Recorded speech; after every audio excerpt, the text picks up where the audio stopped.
इन दिनों ऑनलाइन धोखाधड़ी के कई मामले सामने आते हैं और अधिकांश मामलों में लोग अपनी ही लापरवाही से इन साइबर अपराधियों के शिकार बन जाते हैं। नागपुर के इतवारी निवासी एक व्यक्ति ने अपनी लापरवाही से किसी दूसरे के पेटीएम अकाउंट में पैसे भेज दिए थे, जिसकी तुरंत साइबर पुलिस से शिकायत करने के बाद हरकत में आते हुए पहले तो साइबर पुलिस ने उस पेटीएम अकाउंट को फ्रीज कर दिया और बाद में गलती से गए हुए पैसे को भी फरियादी को वापस करवाया। फरियादी 46 वर्षीय इतवारी निवासी योगेंद्र दुभाविया थे, जिनके पेटीएम अकाउंट से गुरुवार को गलती से 19,990 रुपए किसी दूसरे अनजान व्यक्ति के पेटीएम अकाउंट में ट्रांसफर हो गए थे। हालांकि अपनी गलती का एहसास होते ही उन्होंने इसकी शिकायत साइबर सेल से की और इसके बाद साइबर सेल की टीम ने न केवल उनके गलती से गए पैसे को ढूंढ निकाला, बल्कि उन्हें फरियादी को वापस भी करवाया।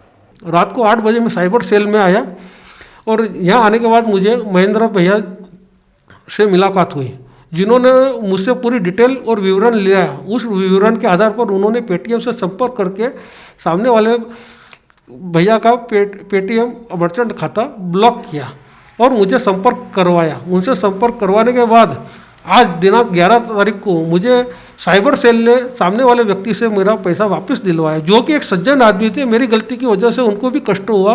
हालांकि ऐसे मामलों में गए हुए पैसे वापस लाने में पुलिस को भी कई दिक्कतों का सामना करना पड़ता है, परंतु अगर ऐसी किसी घटना की शिकायत तुरंत साइबर पुलिस से की जाए तो उसमें फरियादी को राहत जरूर मिलती है। में काफ़ी दिक्कतें होती है। कभी कभी बैंक ऑफिस के जो नोडल ऑफिसर्स होते हैं या कंसर्न स्टेक होल्डर्स होते हैं, वो कभी कभी हमारी मेल या कॉल को इमीडिएटली रिस्पॉन्ड नहीं करते हैं। उनका कहना ऐसा होता है कि हमको बहुत सारे मेल्स आते हैं, बहुत सारे कॉल्स आते हैं, हम किसको अटेंड करें।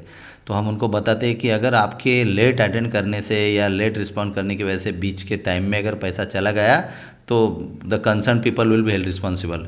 अब इसमें कभी कभी हमको थोड़ा सा पुलिसिंग करना पड़ता है, क्योंकि वो लोग थोड़ा एटीट्यूड उनका कभी कभी ठीक नहीं होता है। आपका over working can not be the reason of somebody losing the money. ये बात हम उनको बहुत स्ट्रिक्टली कभी कभी बताते हैं और इसके रिजल्ट्स कभी कभी रिलेशन स्पॉइल होने पे रिजल्ट होता है उसका, बट विक्टिम को जो कॉम्पेंसेशन मिलना चाहिए, रिलीफ मिलना चाहिए, उस हिसाब से ये इसके रिजल्ट्स अच्छे होते हैं। तो ये एक होता है। दूसरी चीज़ ये है कि पब्लिक में थोड़ा सा अवेयरनेस बढ़ना ज़रूरी है। लोग अभी भी कभी ना कभी कुछ ना कुछ गलती कर देते हैं, जिसकी वजह से गलत अकाउंट में या गलत इसमें वो पैसा चला जाता है। तो मेरे आपके माध्यम से जनता से रिक्वेस्ट है कि साइबर क्राइम बहुत ज़्यादा बढ़ सकता है अगर आपने अपने आप को साइबर टेक्नो सेवी नहीं किया, साइबर सेफ नहीं किया, अपने आप को प्रोटेक्ट नहीं किया तो।